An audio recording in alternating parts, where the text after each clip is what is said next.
আল্লাহ তাআলা কুরআনুল কারীমের মধ্যে বলেন, ইয়াউমা নাদউ কুল্লা উনাসিন বিইমামিহিম। আল্লাহ তাআলা বলেন, আমি সব মানুষকে তাদের নেতা সহ আমার কাছে আহ্বান করব। যার নেতা হবে বদ্দিন, যার নেতা হবে আব্রাহাম লিঙ্কন, যার নেতা হবে লেনিন, ওর অবস্থা কি হবে নিজেই বোঝেন। কিন্তু যার নেতা হবে মুহাম্মাদুর রাসূলুল্লাহ, ওই কঠিন হাসরের দিন তার কোনো চিন্তা নাই, সে নিশ্চিন্তে আল্লাহর জান্নাতে চলে যাবে। যার নেতা হবে শয়তান, তার পরিস্থিতি কি হবে? কিয়ামতের ময়দানে আপনার নেতা যে, আমার নেতা যে, ওই কঠিন মুসিবতের দিন আমাদেরকে সান্ত্বনা দিবে। নবী মুহাম্মদ সাল্লাল্লাহু আলাইহি ওয়াসাল্লামের উম্মতদেরকে তিনি সান্ত্বনা দিবেন। কারণ হাসরের ময়দানে আমার আপনার নেতা যদি মুহাম্মাদুর রাসূলুল্লাহ হয়, আমার আপনার নেতা আগে যাবেন না, তার সব উম্মতকে জান্নাতে প্রবেশ করানোর নিশ্চয়তা নিয়েই তিনি জান্নাতে ঢুকবেন। এর আগে আমার আপনার নবী আল্লাহর জান্নাতে ঢুকবে না। এমন নেতাকে বাদ দিয়ে দুনিয়ার নেতাকে কেমন করে মানুষ গ্রহণ করে, এটা আমার বুঝে আসে না। আর যেই মানুষগুলা শয়তানকে নেতা বলবে, আল্লাহ তাআলা নেতা সহ ডাকবে, ওরা তো দুনিয়ার মধ্যে শয়তানের অনুসরণ করেছে, শয়তানকে এবার খুঁজতে থাকবে, শয়তানকে খুঁজতে থাকবে। ইতিমধ্যে তারা দেখতে পাবে শয়তান এক কোণার মধ্যে আছে। নেতাকে পাওয়ার জন্য নেতার কাছে দৌড় শুরু করবে। এইবার নেতাও তাদের ধাওয়া খাইয়া দৌড়াইতে থাকবে। অনেক দূর যাওয়ার পরে ইবলিস এবার ঘুরে দাঁড়াবে। তার অনুসরণকারীরা মনে করবে এইবার মনে হয় নেতা আমাদেরকে বিপদ থেকে বাঁচার জন্য কোন সলিউশন দিবে, কোন বক্তৃতা দিবে। শয়তান সেই দিন কিয়ামতের ময়দানে তার দলের লোককে কি বক্তৃতা দিবে, আল্লাহ রাব্বুল আলামিন সেই বক্তৃতাটাও কোরআনুল কারীমে আল্লাহ জানায় দিয়েছে। শয়তানের বক্তৃতা আল্লাহ জানায় দিয়েছে। এরপরেও যদি হুঁশ না হয়, এর চাইতে কপাল বড় আর কেউ থাকতে পারে না। কি বক্তৃতা দিবে শয়তান সেদিন? আল্লাহ তাআলা বলেন, وقال الشيطان لما قضي الأمر إن الله وعدكم وعد الحق ووعدتكم فأخلفتكم وما كان لي عليكم من سلطان إلا أن دعوتكم فاستجبتم لي فلا تلوموني ولوموا أنفسكم ما أنا بمصرخكم وما أنتم بمصرخي। শয়তান সেদিন মানুষের সামনে বক্তৃতা দিবে। এবার শয়তান বক্তৃতার মধ্যে বলবে, ইন্নাল্লাহা ওয়া'আদাকুম ওয়া'দাল হক। এ মানুষেরা শুনে নাও, নিশ্চয়ই তোমাদের ব্যাপারে আল্লাহ তাআলা যে ওয়াদা দিয়েছিলেন সেই ওয়াদাটাই সত্য। আল্লাহ তাআলা ওয়াদা দিয়েছিলেন মুমিনের জন্য জান্নাত, বেঈমানের জন্য জাহান্নাম। মুমিনের জন্য কিয়ামত হবে আসানের সাথে, বেঈমানের জন্য কিয়ামত হবে কষ্টের সাথে। যত ওয়াদা আল্লাহ তাআলা দিয়েছিলেন সবগুলা সত্য। কিন্তু আমি কেন তোমাদের সাথে এমন কাজ করলাম? কিন্তু আমি তোমাদের সাথে ওয়াদা করেছি, আল্লাহর সাথে ওয়াদা করেছি, যখন আদমকে সিজদা না করার অপরাধে আমাকে জান্নাত থেকে বের করে দেওয়া হলো, তোমাদের উপরে তো আমার একটা ক্ষোভ ছিল। আমি আল্লাহ তাআলার কাছে বললাম, আয় আল্লাহ, আমাকে জান্নাত থেকে তো বের করে দিবেন, ঠিক আছে, কিন্তু হাজার হাজার বছর ইবাদত করলাম, সেই ইবাদতের বিনিময়ে আমাকে কি কিছু দিবেন না? আল্লাহ তাআলা জানায় দিলেন, কি চাও ইবাদতের বিনিময়? শয়তান বলে, আমি আপনার কাছে তিনটা জিনিস চাই। এক নাম্বার, আয় আল্লাহ, যেই বনি আদমের কারণে আমাকে জান্নাত থেকে বের হতে হলো, এই বনি আদম তাদের বিস্তৃতি কতদিন পর্যন্ত হবে? আল্লাহ তাআলা বলেন, কিয়ামত পর্যন্ত তারা দুনিয়ায় থাকবে। শয়তান এবার বলে, আল্লাহ, তাহলে আমার হায়াতটা কিয়ামত পর্যন্ত আপনাকে দিয়ে দিতে হবে। আল্লাহ তাআলা বলে, যা তোর এই দোয়া মঞ্জুর, দাবি মঞ্জুর, তোর হায়াত কিয়ামত পর্যন্ত।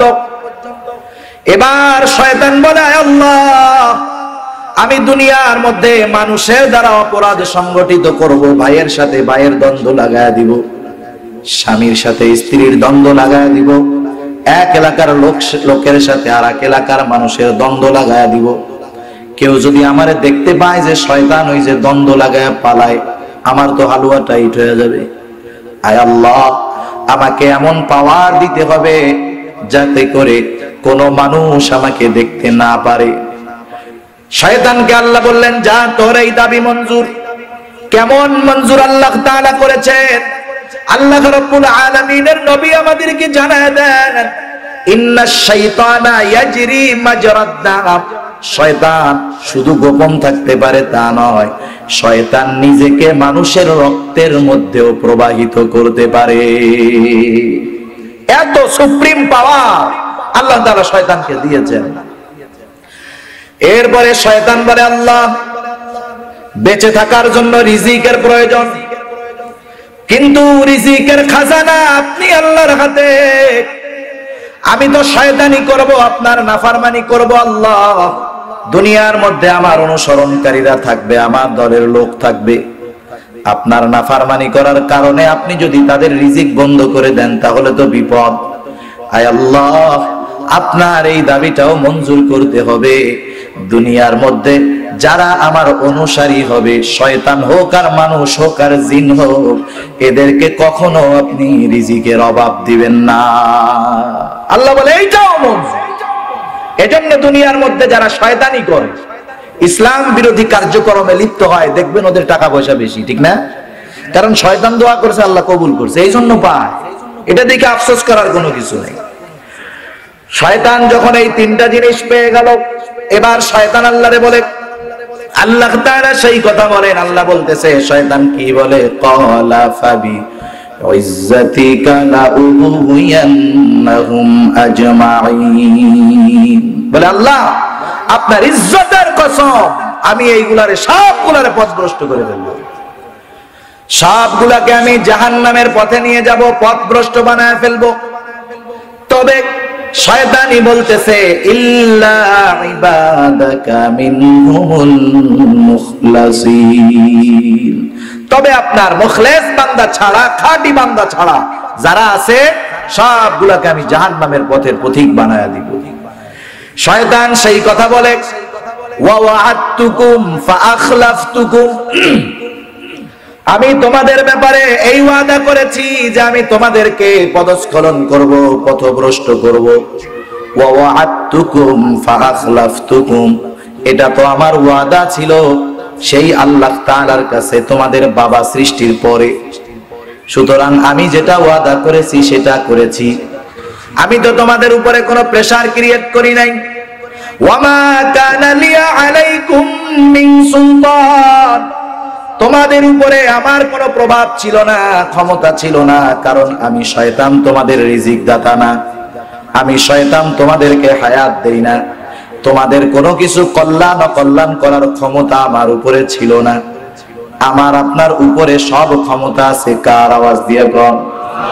আমার রিজিকের মালিক আল্লাহ, আমার সুস্থতার মালিক আল্লাহ, আমার সম্মানের মালিক আল্লাহ।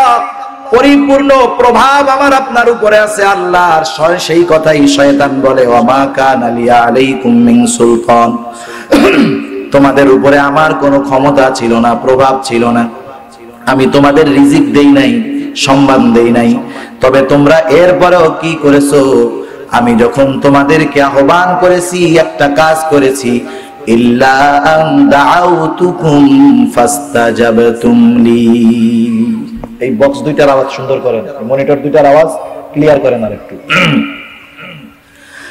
তবে আমি যখন তোমাদেরকে আহ্বান করেছি, ডেকেছি, তোমরা আমার ডাকে সাড়া দিয়েছো। যখন আমি অথবা আমার দলের লোক বলেছি আসো চুরি করতে হবে, আসছো। যখন বলেছি আসো ইসলামের বিরুদ্ধে স্লোগান দিতে হবে, তোমরা চলে আসছো। যখন আমি তোমাদেরকে বলেছি আসো ওলামায়ে কেরামকে গালাগালি করতে হবে, তোমরা চলে আসছো।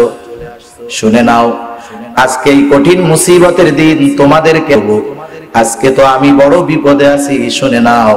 ফালা তালুমুনি ওয়ালুমু আনফুসাকুম, আজকের এই অবস্থার জন্য আর তোমরা আমাকে বকাঝকা করো না, তোমরা তোমাদের কর্মের জন্য নিজেরা নিজেদেরকে ভৎসনা করো। এ বক্তব্য কার? জানাচ্ছেন কে? জোরে বলেন। বক্তব্য জানাইছে কে? এই আল্লাহ জানাইছে। কে জানাইছে? কথা কি শুনতেছেন খেয়াল দিয়া? নাকি জুমার দিন যেমন খতিব সাহেবের বক্তব্য শুনতে শুনতে ঘুমায় যান, এরকম হইতেছে নাকি? জবাব দিতে হবে। আপনারা জবাব দিলে আমি বুঝতে পারবো যে কথা বুঝতেছেন। কারণ আমি যতটুকু চেষ্টা করতেছি আল্লাহর নামে, আমি আমার সর্বোচ্চটা দিয়ে আপনাদের বোঝানোর চেষ্টা করতেছি। এরপরে যদি আপনারা না বুঝেন অথবা বোঝার পরে যদি চুপ করে থাকেন, তাহলে আমার কষ্ট আর দেখানোর জায়গা নাই। বক্তব্যটা কার? শয়তানের। বক্তব্যটা কার? বক্তব্য যে দিবে এই বক্তব্য জানাচ্ছেন কে? তাহলে শয়তান যে এই বক্তব্য দিবে এর মধ্যে কোনো সন্দেহ নাই। দেখেন, এই শয়তানের দলের অনুসরণ করি, শয়তানকে আমরা নেতা মানি। সেজন্য প্রত্যেকটা মুমিন তার নবীকে নেতা মানবে। আর দুনিয়ার নেতা আর নবী নেতা তফাৎ আছে। দুনিয়ার নেতাদের বক্তব্যের মধ্যে আশ্বাস পাওয়া যায়, বিশ্বাস পাওয়া যায় না। কিন্তু নবীরা হলেন এমন নেতা যেই বক্তব্যের মধ্যে আশ্বাস নয়, বিশ্বাসের চূড়ান্ত অবস্থা থাকে। কারণ আমি ছোটবেলায় আমাদের এলাকায় যারা চেয়ারম্যান ইলেকশন করে, চেয়ারম্যানই বা যে কোনো নির্বাচনের সময় এসে গণসংযোগ করে বক্তৃতা দেয় না, যে এই রাস্তাটা পাকা হবে, এটা ব্রিজ হবে, এটা হবে। আমি যখন বুঝি ওই সময়ের চেয়ারম্যান পদপ্রার্থীরা যেই বক্তব্য দিতেন, যেই রাস্তার কথা বলতেন, যেই ব্রিজের কথা বলতেন, আজকে 20-25 বছর পরেও দেখি ওরা ওই রাস্তারই কথা কয়, ওই ব্রিজেরই কথা কয়। তার মানে আগের এই বক্তৃতা যারা দিয়েছে ওরা আশ্বাস দিছে, ওদের কথায় বিশ্বাস নাই। কিন্তু পয়গম্বর আলাইহিস সালাম হলেন এমন নেতা, এই নেতাগুলা বক্তৃতা নিজের থেকে দেন না। তাদের বক্তৃতা দুনিয়ার কোন মানুষ লিখে দেন না, তারা বক্তৃতা দেন আরশে আজিমের মালিকের সিদ্ধান্ত অনুযায়ী। এজন্য নবীরা নিজের থেকে কোনো কথা বলেন না, নবীরা যেটা বলেন সেটাও ওহী। দ্বীনের ব্যাপারে যেটা বলেন সেটাও ওহী। আল্লাহ বলেন, ওয়ামা ইয়ানতিকু আনিল হাওয়া ইন হুয়া ইল্লা ওয়াহয়ুন ইউহা। নবীরা যা বলেন তা হলো ওহী। মুসা আলাইহিস সালাম এবার তার কর্মীদেরকে সান্ত্বনা দিবেন।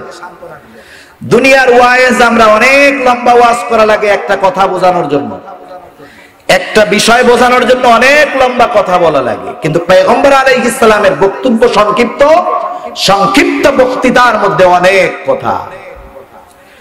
মুসা আলাইহিস সালাম এবার কি বক্তব্য দিলেন আল্লাহ তাআলা সেই কথা বলেন। মুসা আলাইহিস সালাম তার কর্মীদেরকে অভয় দিচ্ছেন, বক্তৃতা দিচ্ছেন। আল্লাহ তাআলা সেই বক্তৃতা আমাদেরকে জানায় দিলেন। আল্লাহ বলেন, মুসা আলাইহিস সালাম বলতেছে, ক্বালা কাল্লা ইন্না মাইয়া রাব্বি সায়াহদিন। বনি ইসরাইল সম্প্রদায় ছিল প্রশ্ন করার ওস্তাদ, কথায় কথায় প্রশ্ন। এমন একটা বক্তব্য মুসা আলাইহিস সালাম দিলেন, যেই বক্তব্যের পরে বনি ইসরাইলের আর কোনো ওই সময় কোনো প্রশ্ন করার সুযোগ আর থাকলো না। শব্দ কয়েকটা। এক নাম্বার শব্দ হলো কাল্লা। মুসা আলাইহিস সালাম বললেন, না, ধরা পড়বো না। ওরা দুইটা নিশ্চয়তাবাচক বাক্য শব্দ লাগাইছে যে আমরা ধরা পড়ে যাব। একটা তাগিদ হলো ইন্না, আর একটা তাগিদ হলো লামে তাগিদ। ওরা বলতেছে ইন্না লামুদরাকুন, অবশ্যই অবশ্যই আমরা ধরা পড়ে যাব। মুসা আলাইহিস সালাম জবাবে বলেন, কাল্লা, কখনোই ধরা পড়ব না। উনি লা শব্দ বলেন নাই। যেমন আমার একজন বলল, হুজুর চা খান, আমি বললাম না, খাবো না, তার মানে এখন খাবো না। আর যদি বলি কাল্লা, তাহলে চা কখনোই খাবো না। মুসা আলাইহিস সালাম যদি বলতেন লা, ধরা পড়বো না, ওরা কইতো আজকে নয় পড়লাম না, আরেকদিন কি হবে? কারণ যেই শত্রু একবার হাত ছাড়া হয়, ওরে যদি দ্বিতীয়বার পায় কাজা সহ আদায় করে, ঠিক কিনা বলেন? দ্বিতীয়বার যদি ধরা পড়ি ওর হাতে, তাই তো খতম হয়ে যাবে আরো কঠিন আকারে। ওদের প্রশ্নের সুযোগ মুসা আলাইহিস সালামের জবাবের মধ্যে নাই। মুসা আলাইহিস সালাম বললেন, কাল্লা, আমরা কখনোই ফেরাউনের হাতে ধরা পড়বো না, আজকেও পড়বো না, ভবিষ্যতেও পড়বো না। সুবহানাল্লাহ বলেন। এখন বাঁচবো কেমনে? রাস্তা তো সামনে নাই। মুসা আলাইহিস সালাম বলেন, ইন্না মাইয়া রাব্বি সায়াহদিন, আমার রব আমার সাথে আছে, তিনি পথ দেখায় দিবেন। কোন পথে ফেরাউনের হাত থেকে বাঁচতে হবে আল্লাহ দেখায় দিবে।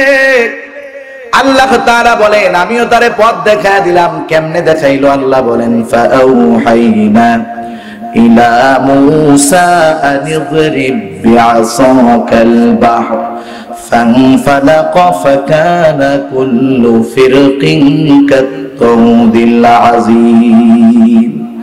আল্লাহ রাব্বুল আলামিন বলেন, মুসা আলাইহিস সালামের কাছে আমি প্রত্যাদেশ প্রেরণ করলাম।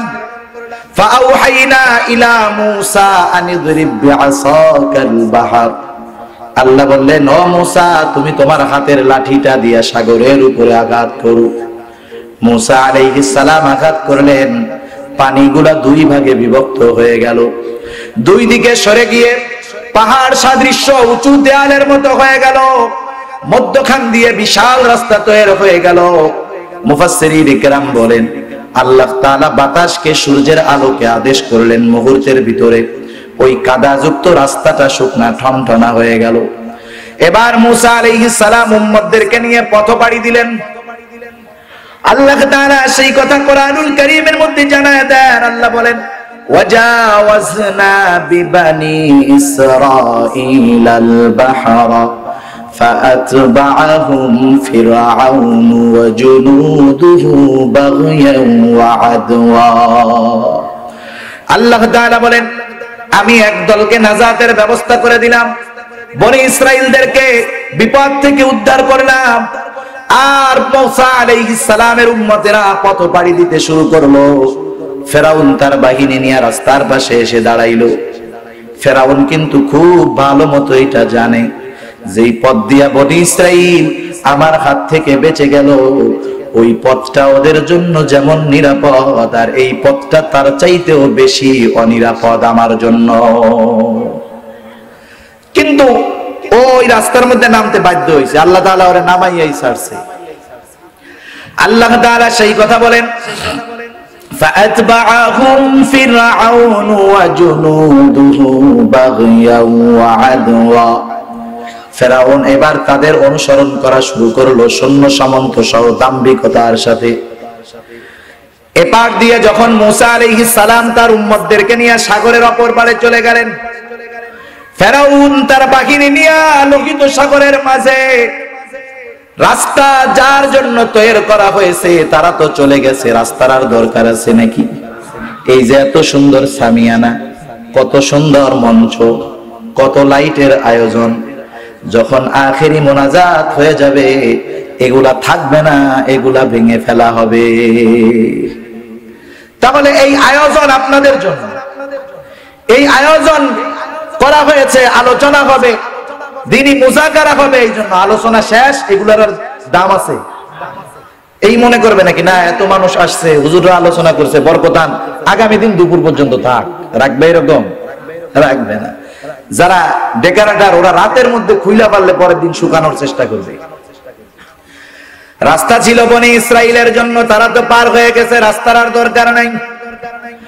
আল্লাহ রাব্বুল আলামিন আদেশ করলেন, ও পানি, এখন আর তোমাদের দাঁড়ায় থাকার দরকার নাই, আগের অবস্থায় ফিরে যাও। এইবার দুই দিকের পাহাড় সাদৃশ্য পানির দেয়াল একসাথে চাপা দিল ফেরাউন বাহিনীকে। স্বাভাবিক, একটা মানুষ যদি অনেক উঁচু থেকে পানির মধ্যে লাফ দেয় অনেক তলে চলে যায়, আর যখন দুই দিকের পানির এমন চাপ, হাবুডুবু খেয়ে অবস্থা খারাপ হয়ে যাবে।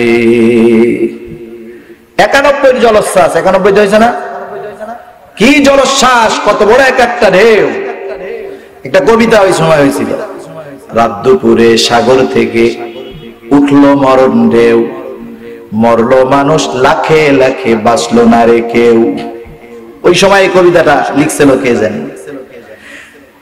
ওই অবস্থায় ঢেউয়ে ওই অবস্থা, আর যদি পানির চাপ দুই দিক দিয়ে একসাথে থাকে অবস্থা কি হবে?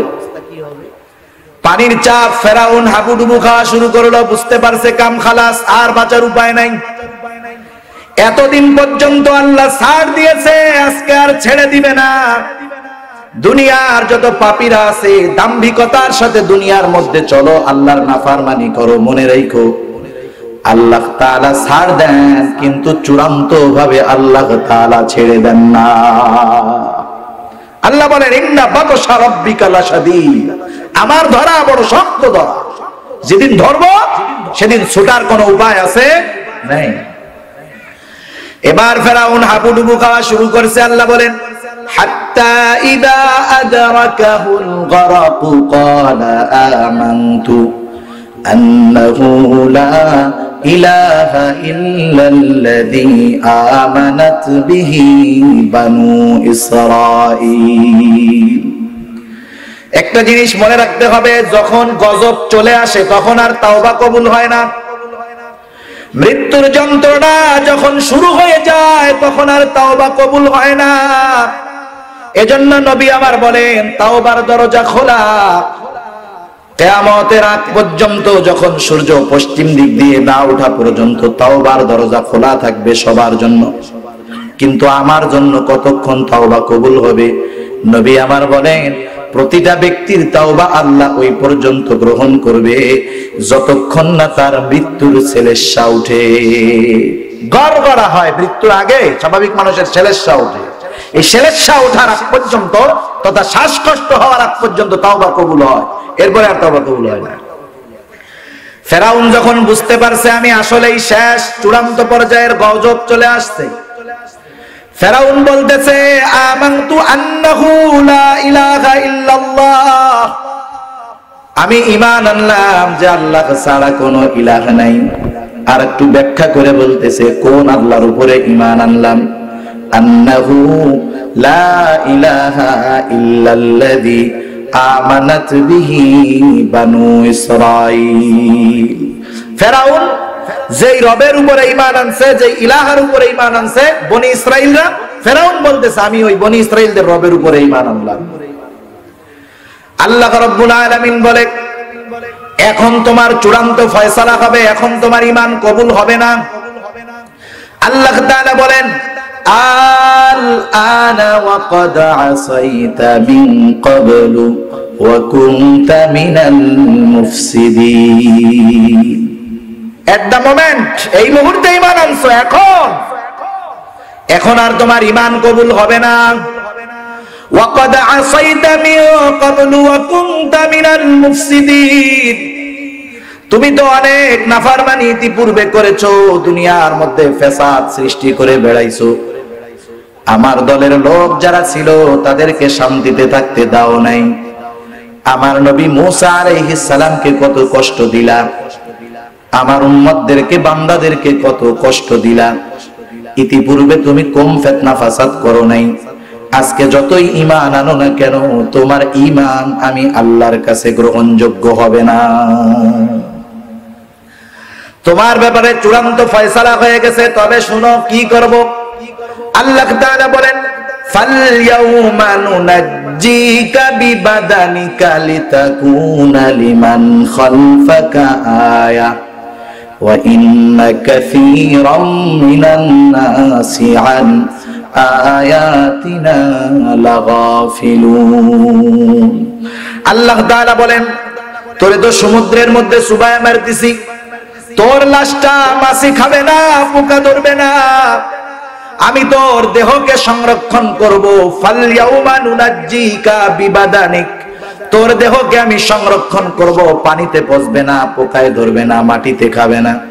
কেন তোর দেহ আমি সংরক্ষণ করব? আল্লাহ বলেন লিতাকুনা লিমান খালফাকা আয়া, কারণ তোর পরে তোর মতো যেই জালেম শাসকরা আসবে, জালেমদের পরিণতি কি হয় সেটা নিদর্শন হিসাবে ওদের জন্য রেখে দিব।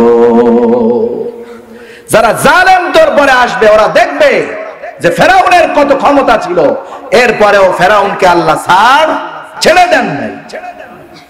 আছে না ফেরাউনের লাশ? আসেনি মিশরে?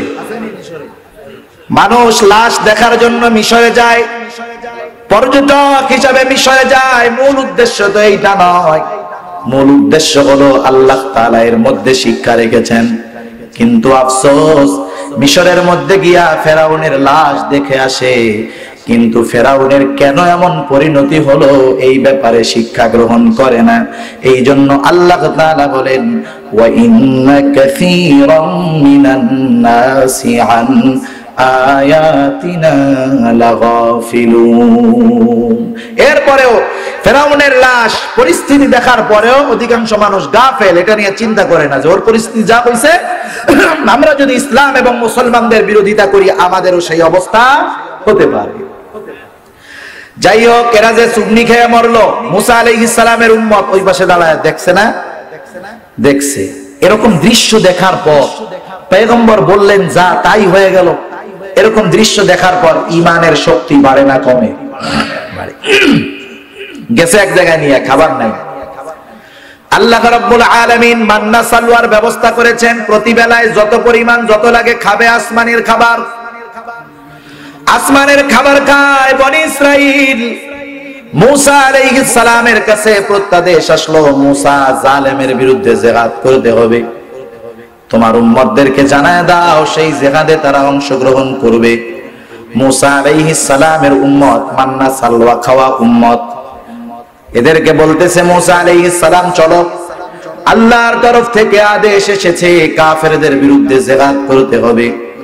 মুসা আলাইহিস সালামের উম্মত এত আরামে থাকার উপর এরা বলতেছে ইযহাব আনতা ওয়া রাব্বুকা ফাকাতিলা ইন্না হাহুনা কাঈদুন। কত সোজা সুন্দর কথা। মুসা, তুমি আর তোমার রব গিয়া জিহাদ করো, আমরা বৈশা বৈশা থাকি, আমরা বসে বসে মান্না সালওয়া খাই, তুমি আর তোমার রব গিয়া জিহাদ করো। এত আরামের পরে, এত নিয়ামত খাওয়ার পর যারা যুদ্ধ করতে রাজি হয় নাই, আল্লাহর নবী চিন্তা করতেছে আমার উম্মত খাইতেও পায় না, এখন যদি জিহাদ করতে বলি ওরা কি যাবে? নবী আমার চিন্তিত। এরপরেও প্রকৃত অবস্থা তাদের সামনে তুলে ধরলেন। সর্বপ্রথম পরামর্শ চাইলেন মুহাজিরদের কাছে, কারণ এই যুদ্ধে মুহাজিরেরা মুখোমুখি হবে কারো ভাই, কারো পিতা, কারো সন্তান, কারো বন্ধু, কারো প্রতিবেশীর বিপক্ষে। মুহাজিরদেরকে আল্লাহর নবী বলতেছেন, ও আমার মুহাজিরেরা, মক্কার কাফেররা তো যুদ্ধ করার জন্য বদরের ময়দানে হাজির, তোমরা কি বলো? মুহাজিরদের পক্ষ থেকে যেই জবাব তার সারমর্ম হলো, ইয়া রাসূলুল্লাহ, ঈমানের জন্য বাড়ি ছেড়েছি, সম্পদ ছেড়েছি, পরিবার ছেড়েছি, সব কিছু ত্যাগ করেছি ইয়া রাসূলুল্লাহ। ঈমানের জন্য যদি জীবন দিতে হয় তবুও আমরা পিছপা হব না। রাসূলুল্লাহ সাল্লাল্লাহু আলাইহি ওয়াসাল্লাম আনসারদেরকে জিজ্ঞাসা করেন, তোমরা কি বলো? কারণ ইসলামের জন্য তোমাদের কত অবদান। যখন আমাদের আত্মীয় স্বজন আমাদেরকে দেশ থেকে পলায়ন করতে বাধ্য করলো, তোমরাই আমাদেরকে সহযোগিতা করেছো। এজন্য আল্লাহর নবী তাদের নাম দিয়েছে আনসার। আনসারদের জন্য আল্লাহর নবী বিশেষ দোয়া পর্যন্ত করেছে। তোমরা কি বলো? আনসারদের জবাবের সারমর্ম হলো, ইয়া রাসূলুল্লাহ, আমরা আপনার সামনে পেছনে ডানে বামে চতুর্দিকে থেকে কাফেরদের বিরুদ্ধে জিহাদ করব, শরীরে এক বিন্দু রক্ত থাকা পর্যন্ত জিহাদের ময়দান থেকে পেছনে ফিরে আসব না। একটু আগে নবীর চেহারার মধ্যে চিন্তার ছাপ, কিন্তু এদের কথা শোনার পরে চেহারা থেকে চিন্তা দূর হয়ে গেছে। সৈন্য বাছাই শুরু হয়ে গেল। 313 জনের একটা কাফেলা, 313 জন সৈন্য, 313টা তলোয়ার নাই, 313টা ঘোড়াও নাই। অনেক দূর পাড়ি দিয়ে রমজান মাস রোজা রেখে খালি পায়ে রোদের মধ্যে, কষ্টের মধ্যে, কারণ যেই বছর বদরের জিহাদ সংগঠিত হয় অনেক ঐতিহাসিকগণ বলেন সেই বছর রোজা ফরজ হয়। রোজার নাম রমজান মাস কেন? কারণ ওই মাসটা ছিল প্রচন্ড গরমের মাস, সেই জন্য ওই নামটা হইছে রমজান। মানুষেরা রোজা না খাওয়া, মরুভূমির উত্তাল তাপ, উত্তাপের মধ্যে বালুর মধ্যে পায়ে হেঁটে, কেউ বা পায়ে হেঁটে, কেউ বা ছোট সাওয়ারিতে চড়ে, কারো হাতে তলোয়ার, কারো দুই হাতে দুইটা পাথর, কারো দুই হাতে দুইটা খেজুরের ডাল, 313 জন লড়াই করার জন্য রওনা হয়ে গেছে। তৎকালীন সময়ের সবচেয়ে আধুনিক সমরাস্ত্রে সুসজ্জিত 1000 কাফেরের বিরুদ্ধে। এই 313 জনের কাছে হয়তো তলোয়ার নাই, আধুনিক অস্ত্র নাই, ঘোড়া নাই, কিন্তু এই 313 জনের কাছে এমন পাওয়ারফুল ঈমান ছিল, ওই মুহূর্তে যদি গোটা দুনিয়াও তাদের সামনে আসতো, ওই 313 জনের কাছে পরাজিত হতে তারা বাধ্য হয়ে যেত। এমন এক শক্তি নিয়ে তারা বদরের ময়দানে রওনা হয়ে গেছে। এই 313 জনের মধ্যে একজনের নাম হলো আবু উবাইদা ইবনুল জাররাহ রাদিয়াল্লাহু তাআলা আনহু। এই আবু উবাইদা যুদ্ধের ময়দানে গেছে। শুধুমাত্র আমি যদি আপনাদের সামনে আবু উবাইদার ফাজাইল সম্পর্কে বর্ণনা করি, অনেক সময়ের দরকার। এই লোকটা গেছে যুদ্ধের ময়দানে, যাওয়ার পরে দেখে আবু উবাইদার বাবার নাম হলো জাররাহ, সে হলো কাফের। ও গিয়া দেখে কাফেরদের সাথে মুসলমানদের বিপক্ষে যুদ্ধ করার জন্য আবু উবাইদার বাবাও আসছে। অনেক দিন পর বাবার চেহারা দেখছে, যদিও বাবা কাফের। বাবা মা যদি কাফের হয়, ইসলাম এত সুন্দর, ইসলাম বলে তোমার মা বাবা যদি কাফের হয়, ওই মা বাবার সাথে তুমি ভালো আচরণ করবা, সদাচরণ করবা। বাপকে দেখা বাবার মহব্বত অন্তরে জাগ্রত হয়ে গেছে। ও চিন্তা করছে যুদ্ধ করব, কিন্তু বাবার থেকে সরে সরে সরে সরে করব। লড়াই শুরু করেছে নিয়ত কইরা, কিন্তু আমি আপনি যাই নিয়ত করি না কেন, আমি আপনি যাই নিয়ত করি না কেন, কিন্তু কর্মফলের নির্ধারক কে? আওয়াজ দিয়া গণ আল্লাহ তাআলা। কর্মফলের নির্ধারক হলো তিনি। আল্লাহ চান আজকে আবু উবাইদা বাবার থেকে দূরে সরতে পারবে না। আজকে আল্লাহ তাআলা দুনিয়াবাসীকে বাপ বেটার লড়াই আল্লাহ তাআলা দেখাবে। শেষ করে দেব, শেষ করে দেব। ওয়া আখিরু দাওয়ানা আনিল হামদুলিল্লাহি রাব্বিল আলামিন। আল্লাহ তাআলা চাইলে পরে এক সময় কথা হবে ইনশাআল্লাহ। তো যাই হোক, ঈমানের লড়াইতে আমাদের টিকে থাকতে হবে। আমাদেরকে কার দল হতে হবে জোরে বলেন। তো যাই হোক, আবু উবাইদা বাবার সাথে এবার মুখোমুখি হয়ে গেছে। এত গরম হন কেন? গরম হওয়া যাবে না, কারণ শিডিউল মেইনটেনেন্স। আমি তো ফাউ খাইতেছি, আপনারা আমার ওয়াজ ফাউ শুনতেছেন। বসেন বসেন, ঠিক আছে, কারণ সময় হয়ে গেছে, অনেক জায়গায় আজান হইতেছে। মূলত আজানের সময় আলোচনা না করাটাই ভালো। তা যাই হোক, আবু উবাইদার সাথে তার বাবার মুখোমুখি হয়ে গেছে। হযরতে আবু উবাইদা বাবা যখন সামনে উঁচু তরবারি নিচে নেমে গেছে, চিন্তা করতেছে অবস্থা কি হবে। জাররাহ আবু উবাইদার বাবা, তিনিও সামনে অস্ত্র হাতে, ছেলের সামনে অনেক দিন পরে ছেলেকে দেখছে। কিন্তু যে কাফের তার অন্তরের মধ্যে থাকে কুফরি, যে কাফের তার অন্তরের মধ্যে থাকে কপটতা, ভয়। ও চিন্তা করতেছে না জানি আমার ছেলে আমার উপরে তরবারি চালায়া বসে। এবার জাররাহ এই চিন্তা করে আবু উবাইদার উপরে তরবারি চালায়া দিল। আবু উবাইদা এবার আর পিতার মহব্বত অন্তরে রাখে নাই, ঈমানের মহব্বতে বাবার সাথে আবু উবাইদা লড়াই শুরু করে দিল। লড়াইয়ের একটা পর্যায়ে আবু উবাইদা নিজের হাতে নিজের বাবাকে দুনিয়া থেকে বিদায় করে দিল। এমন একটা পরিস্থিতি, কাফেররা তো সমালোচনা করতেছে, দেখ বাপরে মেরে ফেলছে। বাপকে যে হত্যা করেছে দুনিয়ার কারণে, দুনিয়ার মহব্বতে, সম্পদের কারণে, দুনিয়ার কারণে করে নাই, দুনিয়ার মহব্বতে করে নাই। বরং আমাদের দেশে আমরা তো দেখি ইয়াবার জন্য, নেশার জন্য সন্তানেরা বাপকে হত্যা করে। ঘটনা ঘটে কি ঘটে না? আবু উবাইদা কেন হত্যা করলো সেই কথার সাক্ষী আল্লাহ তাআলা যেই আয়াতখানা তিলাওয়াত করেছি, ওই আয়াতের মধ্যে আল্লাহ জানায় দেন, আল্লাহ বলেন, লা তাজিদু কওমান ইউমিনুনা বিল্লাহি ওয়াল ইয়াউমিল আখির ইউআদ্দুনা মান হাদ্দাল্লাহা ওয়া রাসূলাহু ওয়ালাউ কানু আবাআহুম আও আবনাআহুম أو إخوانهم أو عشيرتهم أولئك كتب في قلوبهم الإيمان। আল্লাহ তাআলা সাক্ষী দিচ্ছেন, দুনিয়ার মানুষ শুনে নাও, যারা আল্লাহর উপরে, আখিরাতের উপরে ঈমান এনেছে, যেই সম্প্রদায়, যেই মানুষেরা আল্লাহ এবং আখিরাতের উপরে ঈমান এনেছে, এই মানুষগুলা যদি দেখে কেউ আল্লাহ এবং তার রাসূলের বিরুদ্ধাচরণ করে, এখন যদি এই বিরুদ্ধাচরণকারী ওই মুমিনের বাবাও হয়, মুমিনের সন্তানও হয়, মুমিনের আত্মীয় স্বজন পরিবার পরিজন যেই হোক না কেন, আল্লাহ এবং তার রাসূলের মহব্বতে ওই মুমিন আল্লাহ এবং তার রাসূলের বিরুদ্ধাচরণকারী তার বাবা, সন্তান, পরিবার পরিজন কাউকে তারা ছেড়ে দেয় না। তারা আল্লাহ এবং রাসূলের মহব্বতে গোটা দুনিয়া ত্যাগ করতে পারে, ঠিক কিনা বলেন? কেন পারে? পারার কারণ কি? আল্লাহ বলেন উলাইকা কাতাবা ফি কুলুবিহিমুল ঈমান, কারণ আল্লাহ তাআলা তাদের অন্তরের মধ্যে ঈমানকে বদ্ধমূল করে দিয়েছে। ওই ঈমানের কারণে, ঈমানের জন্য আল্লাহর মহব্বতে, রাসূলের মহব্বতে তারা গোটা দুনিয়ার কাউকে পরোয়া করে না। এগুলা হলো আল্লাহর দল যারা, তাদের কিছু গুণাবলী। আমরা আল্লাহর দল হতে চাই না? কারা কারা চাই? একটু হাত উঁচা করি। আল্লাহ তাআলা আমাদের সবাইকে আল্লাহর দলের সৈনিক হিসাবে কবুল করুন, আমিন।